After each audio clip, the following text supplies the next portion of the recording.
My redder, die Here Jesus Christus, my God, wat vir my lief het, wat my aangeneem het in 2012, die dag, toe ek vir Jesus aanneem, toe neem God die Vader deur Jesus vir my aan, as sy kind.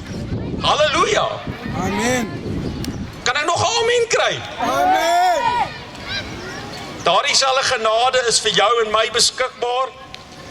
Vandag, maak nie saak waar jy afgedwaal het nie, hoe ver jy afgedwaal het nie, hoe diep jy in die sonde lê nie, wat jy eergister die vorige week gedoen het nie.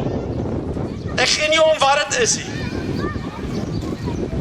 Het maak nie saak wat dit is nie. Daar was 'n moordenaar gewees wat langs Jesus in die kruis gehang het. Hy het sy hele lewe lank was hy 'n krimineel. Hy het nie 'n pad, Trevor het na die dag daarna verwys, hy het nie 'n pad van repentance gehad nie, hy het nie geleentheid gehad om voor 'n pulpit te kom staan nie.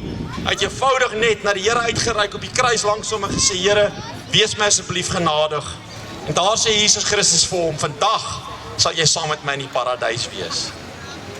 As jy daar buite is, as jy hier voor sit, as jy nie na baie omgewing is, as jy my stem hoor vandag, as jy vandag die woord gehoor het, en jy voel aangetrek door die idee om te kom submit aan die Here, om vorentoe te kom,